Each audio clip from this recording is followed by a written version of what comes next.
Nah, kita lihat awalnya aja ada begini guys. Jadi dia tuh narasi tampera gini emang sengaja untuk memojokkan Islam. Jadi yang nggak paham ajaran Yesus, tapi dia memfitnah Islam pula. Sudahlah nggak paham ajaran Yesus, ditambah dia malah pula memfitnah Islam. Jadi awalnya ini aja udah gambar gangster mafia gitu. Ya kan? Ini udah parah nih guys. Kita akan lihat kita akan komentari apa yang disampaikan dia. Halo semua, pada video ini kita akan membahas apakah boleh membalas kejahatan dengan kejahatan menurut Alkitab dan Al-Quran. Dan nanti kita akan bahas. Ingat ya, kejahatan itu adalah awal mula.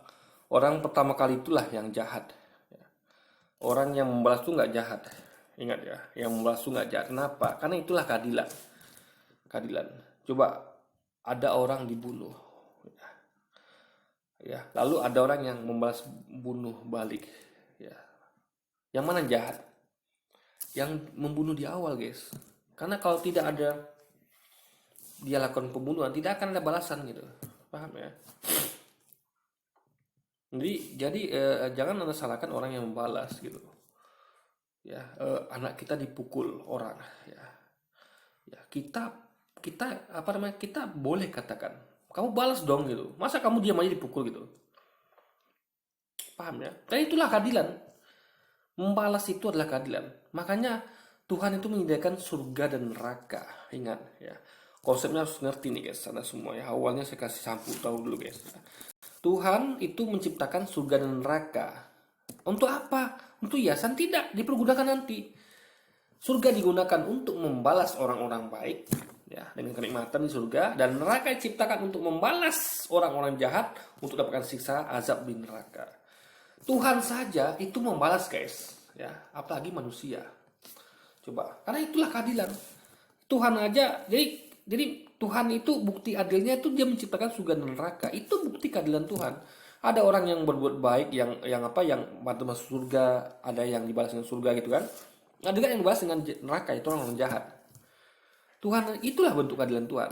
Manusia harus ngerti itu adilan. Makanya kita menciptakan sistem hukum. Orang yang begini, hukumnya begini. Jadi hukum kita itu ya, ada hukum buatan manusia, ada hukum buatan Tuhan. Nah, kita harus ikut hukum buatan Tuhan. Itu syariat Islam. Di luar itu adalah hukum buatan manusia. KUHP, apalagi itu buatan manusia semuanya. Hukum buatan Tuhan itu syariat Islam. Nah, ajaran mana yang masuk akal? Oke, kita mulai aja ya.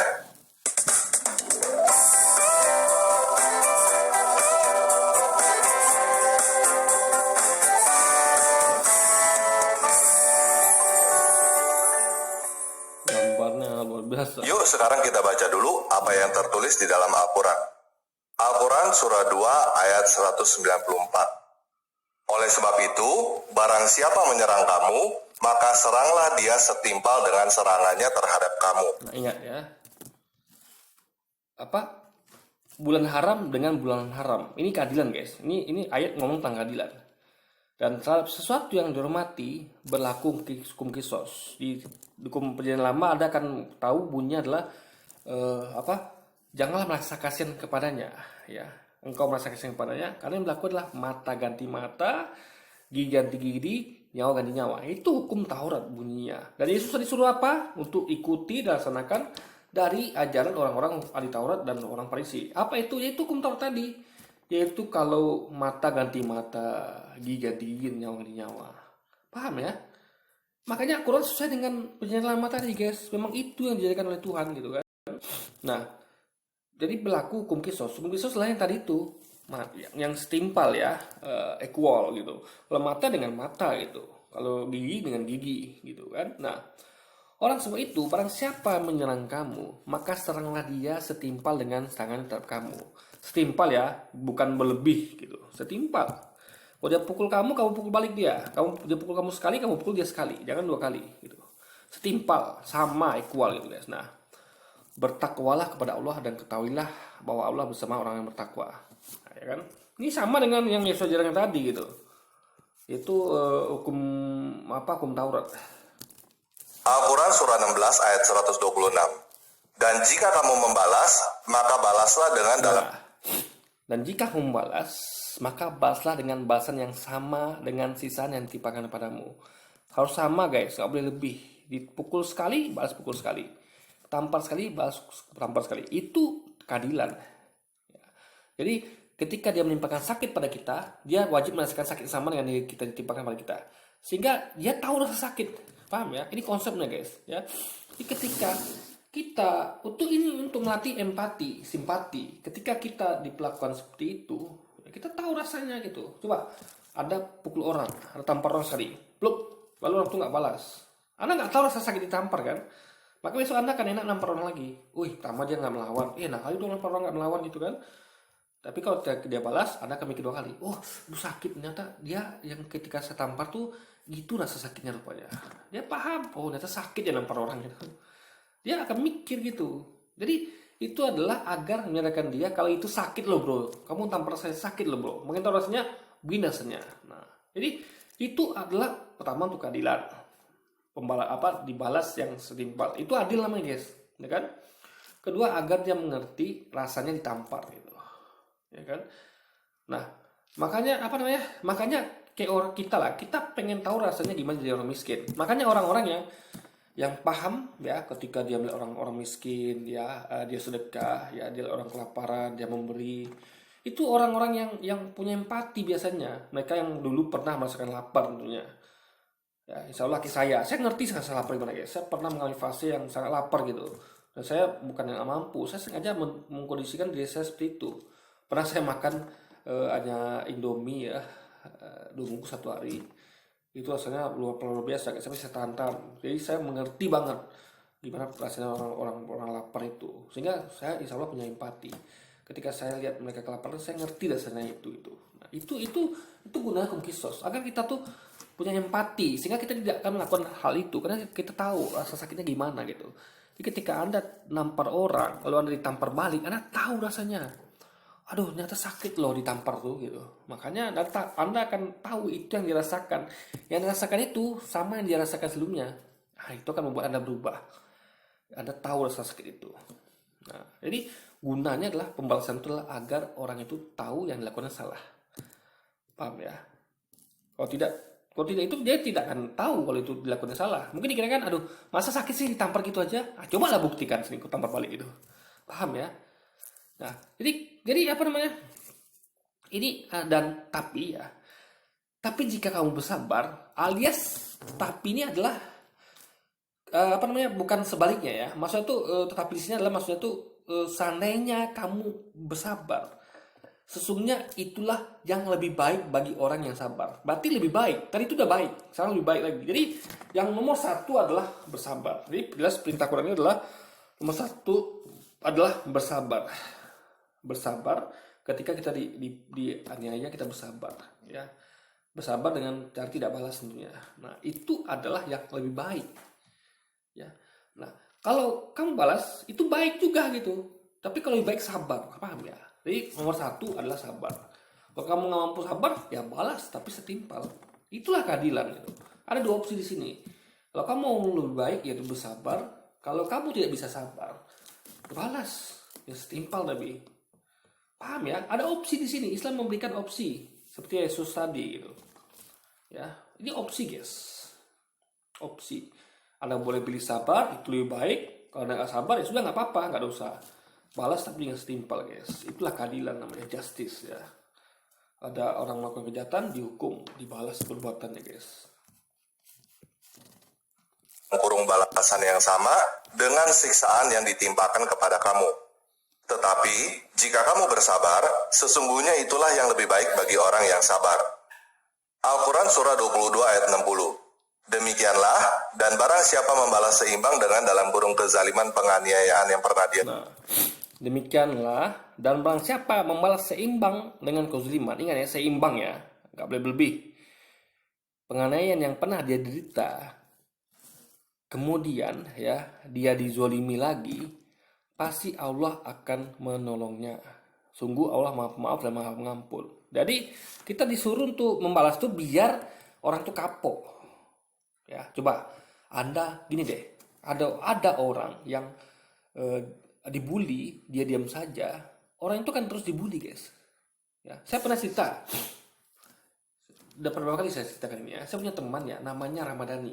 Hai Ramadhani, kalau kamu nonton video ini ya, teman SMA saya guys, Ramadhani Pancaputra namanya, orangnya gendut gitu.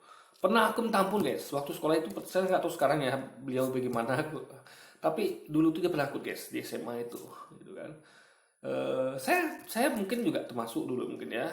Ya masih kuper lah kami dulu itu kan, karena saya memang apa nggak biasa kayak orang-orang itu gaul segala macam. Mungkin saya nggak, saya orang rumahan, saya pria rumahan, apa saya cowok rumahan, mana saya nggak pernah tuh untuk kantin. Saya main saya kalau dari kelas ya di perpustakaan. Itu memang betul-betul anak apa lah guys ya, kuper lah dulu gitu. Jadi dia nih dizolimi terus, dibully sama yang namanya Usiroy. Orang-orang kita katakan dulu adalah orang Baga gitu. Usniroy ya. Kalau nonton video ini ya, Usniroy itu pada badan kecil guys, kecil badannya. Tapi dia berani gitu kan, dibully terus nih Ramadhani dan beberapa teman lainnya. Nah, Ramadhani kalau tidak pernah membalas, dibully terus guys. Setiap ada kesempatan dibully terus. Kenapa? Ramadhani nggak mampu membalas, takut dia guys. Nah, kapan ini berhenti? Ketika Ramadhani membalas. Ya, waktu itu di suatu hari. Saya pernah ceritakan di video sebelumnya, saya ceritakan ulang lagi. Di waktu itu mungkin udah kesel kan sama Dani guys ya. Si Dani ini udah kesel banget gitu kan, dibully terus setiap hari. Dia kesel nggak tahu kenapa tiba-tiba keberaniannya muncul. Jadi kibat kucing yang terjepit, apa yang dilakukan dia? Dia mengambil kerahnya Husni Roy, diangkatnya guys, dihantam ke dinding punggungnya gitu kan, diangkat hantam dinding gitu kan. Husni Roy terkejut, hah gitu kan, ini orang ternyata bisa marah juga gitu kan, bisa membalas gitu guys, langsung dibalas dengan cara itu. Jadi si Ramadhani itu belum memukul ya, dia cuma hanya mengangkat kerah Usniro ini dan menghantamkan ke dinding punggung belakangnya gitu, di punggung belakangnya dinding itu, dihantam gitu, dipepek ke dinding. Lalu dia sambil marah-marah, tak ngomong apa ya guys ya, saya nggak tahu itu, sambil dia tuh nangis gitu kan sama dia ini kan, bukan nangis sih, tepatnya itu dia geram gitu kan. Nah, ada tahu sejak pembalasan dari Ramadhani ini, berarti dia membalas kesuliman dilakukan Usniro ya. Besoknya Usniro nggak berani lagi membuli dia, nggak berani guys, karena sudah dibalas gitu. Nah, jadi itu bukti kalau membalas itu adalah penting ya. Makanya sini dikatakan ya. Jadi kalau si Dan ini membalas itu ya, maka kalau dizalimi lagi Allah akan menolongnya gitu. Makanya Usniro nggak pernah lagi menzolimi, karena dia tahu si Dani ini nggak bisa dizolimi. Karena begitu dizolimi dia akan balas guys.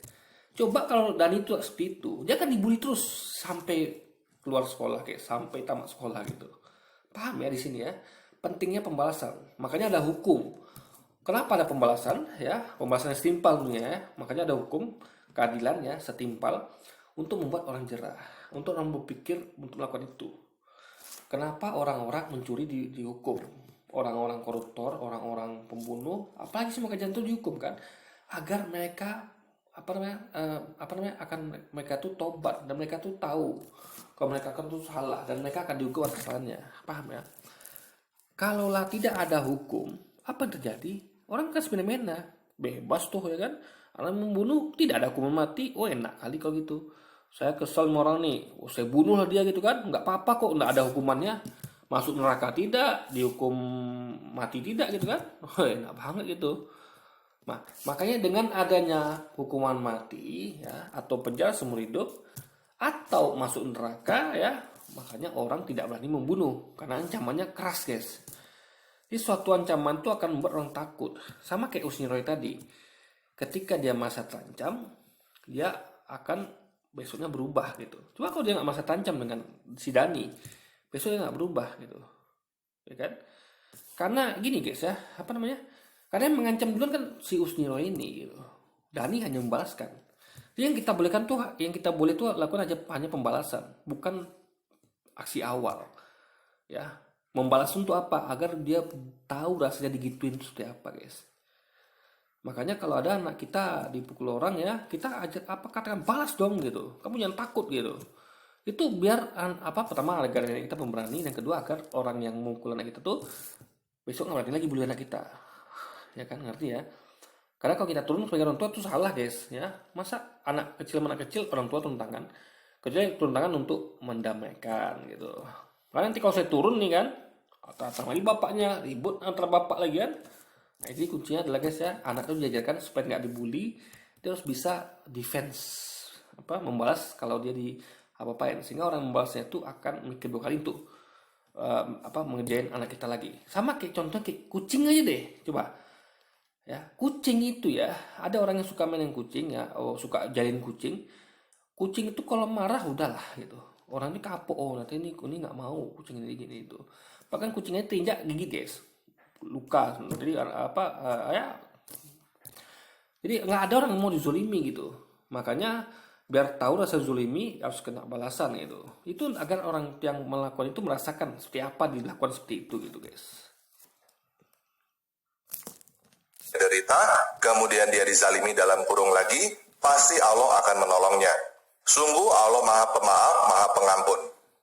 Al-Quran surah 42 ayat 40. Dan balasan suatu kejahatan adalah kejahatan yang setimpal.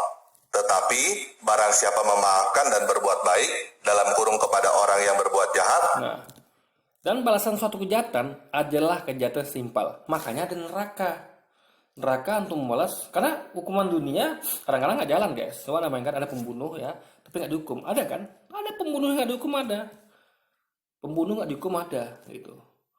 Nah, makanya ada neraka. Jadi kalau nggak lewat di dunia, atau kalau dia lewat dari hukuman dunia, dia tidak akan lewat dari hukuman akhirat, yaitu neraka guys. Nah, jadi neraka diciptakan untuk membalas perbuatan manusia yang setimpal di dunia, ya kan? Ya dong, orang bisa lepas gitu ya dong. Kalau gitu orang enak bener orang gitu, dia akan membuat senak dia gitu kan. Hukum ada kenapa? Agar buat orang itu berpikir untuk membuat kejahatan, karena dia bakal dihukum gitu kan. Nah, tapi barang siapa yang memaafkan dan berbuat baik pada orang yang berbuat jahat, maka pahala dari Allah. Jadi Anda dapat pahala kalau Anda malah berbuat baik dan memaafkan. Ini tadi itu boleh baik ya, baik. Tapi Anda akan dapat pahala kalau Anda bisa memaafkan. Dia Anda dikasih dua opsi guys ya. Memaafkan dan berbuat baik pada orang yang berbuat jahat, atau kedua Anda balas dengan setimpal. Nah, sungguh dia tidak menyukai orang zalim. Orang zalim adalah orang yang pertama melakukan ya, yang melakukan kejahatan, dan kedua membalas dengan tidak setimpal. Itu orang zalim namanya. Jadi kalau Anda dihitung zalim kalau Anda pertama kali melakukan, Anda memukul orang pertama kali, itu Anda zalim. Tapi ketika Anda balas, Anda tidak zalim. Anda akan zalim kalau Anda balas berlebihan daripada yang dia lakukan. Membalas dengan tidak setimpal, itu Anda zalim. Nah, jadi Allah tidak menyukai orang zalim. Jadi orang zalim di sisi pelaku awal, dan orang zalim di sisi pembalas tapi berlebihan guys. Maka pahalanya dari Allah. Sungguh dia tidak menyukai orang-orang zalim. Jadi, poinnya adalah di dalam ajaran Al-Quran, membalas kejahatan dengan kejahatan diperbolehkan. Dengan syarat bukan guys, kejahatan dengan kejahatan. Membalas kejahatan dengan perbuatan setimpal. Jadi nggak bisa dikatakan kejahatan juga. Nggak bisa guys. Paham ya? Contoh ya, ketika ada orang membunuh, itu kan dihukum mati. Apakah yang mau mati itu jahat? Tidak, dia masih akan hukum. Coba saya tanya ya, kalau Anda begini prinsipnya, maka orang yang mau, jadi jaksa, hakim, polisi itu jahat dong. Kenapa? Mereka mau hukum orang setimpal gitu. Membunuh ya hukuman mati. Para eksekutor tuh jahat. Enggak guys. Makanya yang jatuh siapa? Yang membunuh itu, awal itu, gitu loh. Jadi sekali lagi ya, ini jadi Quran tadi bukan mengatakan kejahatan dibahas dengan kejahatan, tidak. Yang jahat adalah orang melakukan pertama kali. Yang membahas itu tidak jahat. Paham ya? Makanya hukumnya adalah baik. Membahas itu baik. Allah perintahkan malah balas. Ya, karena tujuannya ada untuk menciptakan keadilan dan untuk agar orang itu jerah. Saya sudah pernah cerita tadi kan, efeknya ketika orang itu dibalas, jadi dia itu tidak akan membuli kita lagi. Dia ngerti, ini orang ini gigit nih gitu. Tidak boleh macam-macam dia. Paham ya? Oh tidak, orang contoh lah, banyak kan, kayak anak kecil lah nggak ngerti apa-apa, dia suka main-mainan kucing, dianiaya kadang kucing guys ya. Kucing, ayam dianiaya gitu kan. Nah, balas tuh kucing tuh, ayam. Apa terjadi? Anak kita nggak boleh lagi macam-macam guys. Stop dia. Ngerti dia. Oh ini kalau kucingnya segini kan dia akan melawan, dia kan balas nih. Sehingga akan tercipta anak saya tuh jadi tidak lagi zolim sama kucing, karena kucingnya melawan. Coba kalau kucingnya diam aja, dipukul, dibanting diam aja. Oh, makin jadi guys. Karena tidak perlawan gitu. Jadi sekali lagi itu untuk agar menimbulkan efek jerah. Jadi Quran bukan mengatakan balas kejahatan dengan kejahatan. Balas kejahatan dengan perbuatan setimpal. Yang itu tidak disebut kejahatan. Ya. Kayak hakim menghukum penjahat dengan hukuman setimpal. Itu bukan kejahatan yang dilakukan hakim itu. Paham ya? Gak bisa disamakan antara kelakuan pelaku kejahatan dengan hakim. Ya. Gak bisa. Atau orang yang membalas itu gak bisa. Ya. Yang salah adalah orang yang pertama kali melakukan. Makanya ketika kejadian PKI tahun 65, ya, yang jatuh siapa? Yang jatuh lah orang-orang komunis. Karena mereka yang pertama kali melakukan, mereka pertama kali membunuh. Jadi ketika dibalas, ya itu risiko Anda. Kenapa Anda melakukan kejahatan? Sehingga orang itu akan kapok, guys. Coba kalau dibiarkan, coba. Ya kan, dibiarkan. Coba, 48 mereka dibiarkan. Mereka ulang lagi tahun 65. Kenapa? Tidak ada pembalasan. Jadi waktu dia tahun 48 dia bunuh kiai, ulama, tokoh-tokoh penting nggak dibalas kan? Nah, mereka ulang lagi tahun 65. Karena tidak ada efek jerah. Mereka berpikir, oh ini bisa nih kalau gitu tuh. Gak ada pembalasan gitu kan, gak ada hukuman. Nah, tahun 65 mereka diberangus habis. Nah, mereka susah bangkit kan. Mereka akan ngerti kalau bangkit ini bahaya nih. Ya kan, kita akan dibalas. Jadi setiap yang mereka kontak akan dibalas gitu. Makanya mereka Anda lihat belum bangkit mereka sekarang kan, meskipun hawa-hawanya udah ada gitu.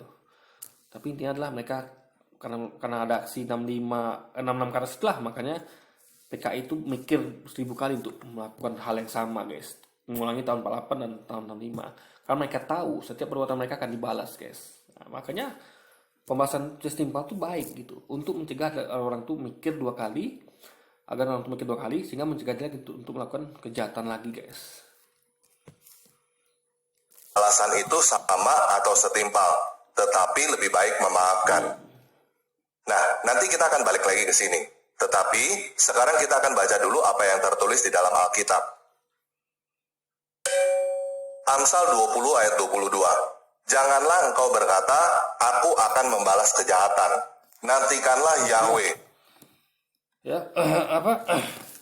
Janganlah engkau berkata, aku akan membalas kejahatan. Nantikanlah Tuhan, Ia akan menyelamatkan engkau. Jadi maksud ayat ini adalah ya Tuhan yang akan menyelamatkan. Jadi tunggu Tuhan gitu. Ya. Jadi bukan berarti bukan berarti melarang dalam artian karena berlaku adalah dalam kemerasa kesimpanannya, yang berlaku adalah mata ganti mata, gigi ganti gigi, nyawa ganti nyawa. Itu yang berlaku guys ya. Jadi maksudnya tuh janganlah membalas kejahatan dengan kejahatan ini. Maksudnya tuh, jadi makanya kejahatan boleh dibalas, tapi dikasih yang setimpal gitu guys, paham ya? Jadi sekali lagi saya kita harus paham konteksnya, itu harus paham kita. Ia akan menyelamatkan kamu. Roma 12 ayat 17. Janganlah membalas kejahatan dengan kejahatan. Lakukan. Nah, pertama ya, memang betul jangan membalas kejahatan dengan kejahatan itu. Jadi jahat itu adalah yang pertama. Jadi kalau ada orang membalas dengan setimpal itu nggak jahat. Jahat kalau dia membalas dengan tidak setimpal. Ya kan? Intinya adalah, dan ini Roma loh guys, bukan kata-kata Yesus. Ya. Yesus berkata, janganlah kamu menyangka aku datang untuk menegakkan hukum Taurat dengan tempat Nabi. Itu kata Yesus. Ini Roma ini dia bertentangan dengan kata Yesus guys. Ya, ini Roma ini malah menegakkan hukum Taurat malah. Yang tadi yang berlaku adalah mata ganti mata. Berarti kan ditidakkan sama Roma ini. Makanya kita juga catat Roma ini apa sih? Roma ini kan adalah Italia, Roma, negara yang menjajah tanah air Yesus, Israel. Orang yang menangkap Yesus dan menyalibnya, orang-orang Roma, orang-orang Italia. Makanya nggak dapat dipercaya. Makanya kata-kata ini Roma ini ya bertentangan dengan yang Yesus ucapkan gitu. Apa yang baik bagi semua orang. 1 Tesalonika 5 ayat 15. Perhatikanlah supaya jangan ada orang. Sama, ini juga bukan kata Yesus ya, bukan kata Yesus ya. Jadi gini, kalau ini berlaku ya, dan ini berarti bertentangan dengan kata Yesus tadi. Yesus katakan kan, lakukanlah yang diajarkan oleh orang-orang ahli Taurat ya. Tadi contoh ajarnya itu kumkisos.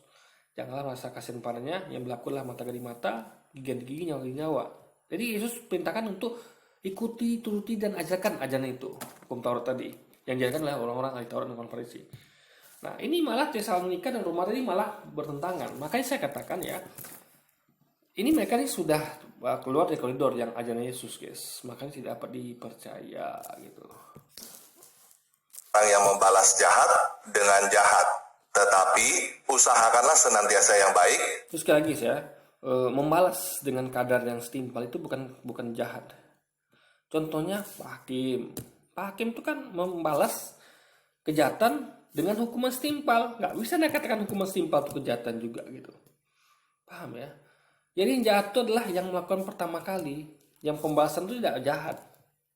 Paham ya? Contoh kita tadi, Usni Roy itu membuli teman saya Dani. Ya, dibalas sama Dani. Yang jahat si Dani apa Usni Roy? Usni Roy. Dani itu hanya membalas gitu guys. Kucing aja itu terpijak, dia terpijak loh nggak sengaja dia balas. Apakah anda katakan kucing jahat? Tidak, kita akan katakan kamu yang lihat mata kamu baik-baik, ada kucing situ kamu pijak gitu kan, kita disalahkan kan karena kita yang jahat gitu, walaupun nggak sengaja guys. Jadi ketika kucing yang terinjak sama kita ya nggak sengaja kita pijak, entah ekornya entah badannya, kita lagi lewat ya, lalu dia marah dan gigit kita ya kan, yang jahat siapa? Ya kita, walaupun kita sebenarnya kita nggak sadar kita mijak dia gitu. Coba anda pukul kucing, anda pasti akan dimarahi orang gitu ya kan. Anda kan katakan anda yang jahat gitu, kucing lagi duduk diam-diam gitu malah ada pijak gitu kan.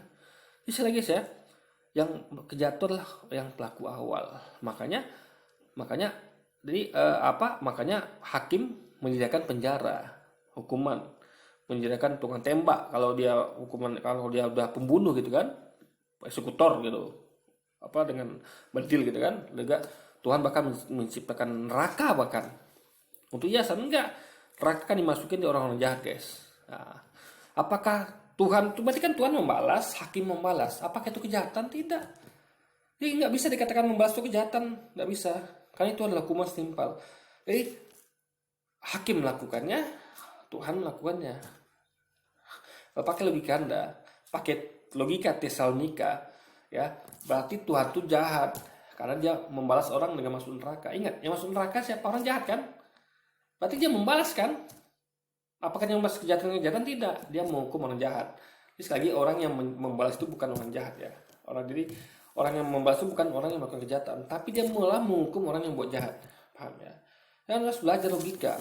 Yang jahat itu adalah orang yang melakukan pertama kali, bukan orang yang membalas. Membalas itu adalah haknya dia. Di Tesalonika ini dan yang tadi itu ngawur guys, karena bertentangan juga dengan kata-kata Yesus sebenarnya gitu kan. Terhadap kamu masing-masing dan terhadap semua orang. 1 Petrus 3 ayat 9. Dan janganlah membalas kejahatan dengan kejahatan, atau caci maki dengan caci maki, tetapi sebaliknya, hendaklah kamu memberkati. Yesus katakan apa ya? Yesus katakan jangan kamu menyangka ya. Intinya adalah berlaku hukum Taurat. Jangan kau kasihan padanya, berlakulah mata ganti mata, gigi nyawa ganti nyawa, itu berlaku. Tapi lebih baik kalau kamu maafkan. Kayak itu kata Yesus kan. Sama kayak orang kata yang tadi, balas dengan setimpal, tapi lebih baik, itu baik kan, tapi lebih baik kalau kamu maafkan gitu, dan sabar tentunya. Jadi sekali lagi guys ya, ada yang baik dan ada yang lebih baik lagi. Nah itu adalah ajaran Yesus dan juga Quran guys. Karena untuk itulah kamu dipanggil, yaitu untuk memperoleh berkat.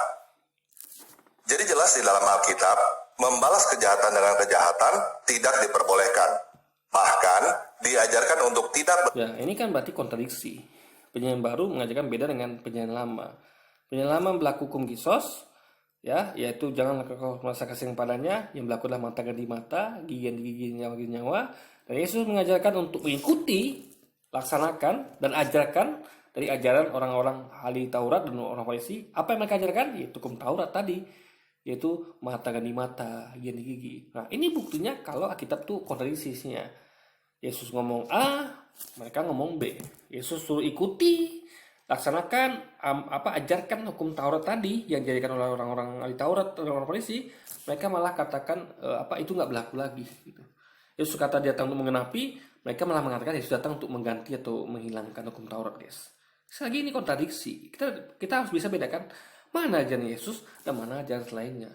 Ya, jadi ingat ya, Yesus sudah saya sampaikan di awal, itu ajaran Yesus. Jadi kalau ada orang lain menyampaikan selain itu, berarti dia udah berbeda dengan Yesus gitu. Berhenti sampai memaafkan aja. Tetap Satu lagi, Alkitab diancam seperti yang lama, yaitu orang yang menyembur-nyemburkan kebohongan akan binasa. Juga dikatakan di Ulangan itu ya, seorang nabi dengan berani mengatakan apa tidak pernah aku katakan atau pintakan untuk aku ajarkan untuk pintakan padanya atau ajarkan padanya, nabi terus mati. Coba kita lihat orang-orang yang mengajarkan ini, yang mengajarkan Roma, Tesalonika, bagaimana cara mati mereka? Ya, ini loh, nabi terus mati atau orang terus binasa itu bukan mati binasa dalam keadaan biasa. Nah, Anda akan temukan orang-orang yang mengajarkan ini ya, Roma, Tesalonika itu matinya bagaimana? Ada yang disalib terbalik, ada dipancung ke Nero, ada yang disalib kuda sampai mati gitu guys. Ya, ada intinya adalah macam-macam. Jadi itu bukti kalau mereka memang mengajarkan apa tidak pernah Yesus ajarkan. Yesus suruh ikuti orang-orang ahli Taurat dan orang Farisi, mereka malah nyuruh buat ajaran baru, yaitu tadi itu ya. Bukan lagi kisos, tapi mereka menghapus itu, mengganti itu dengan katanya ini ajaran kasih guys. Pak Yesus tidak menghapus itu, tidak menindakkan, tapi dia menambah dengan hukum baru. Itu tetap dipakai, itu baik, tapi lebih baik kalau kamu maafkan kan gitu. sampai membalas kejahatan dengan kebaikan. Perbedaan apa yang tertulis di dalam Alkitab dengan apa yang tertulis di dalam Al-Quran bisa dikatakan bertolak belakang. Sehingga kita Anda nggak paham ya. Jadi orang-orang seperti lagi nggak paham gitu. Hakim, Tuhan, ya. Ya saya katakan tadi lah guys ya. Bisa lah Anda katakan dia membalas kejahatan dan kejahatan? Nggak bisa. Dia menghukum namanya. Jadi ketika ada orang membalas, itu artinya dia sedang menghukum orang yang sedang melakukan itu. Paham ya? Itu hukuman. Bahasan itu adalah hukuman. Makanya ada reward dan punishment. Kalau Anda berlaku baik, Anda akan di reward. Kalau berlaku jahat, di punishment gitu. Paham ya? Di punishment nggak bisa Anda katakan sebagai kejahatan. Orang yang menghukum tuh nggak bisa katakan jahat. Orang menghukum kok membalas itu menghukum berarti kan? Menghukum atas perbuatan yang telah dilakukan. Karena kita nggak bisa menghukum orang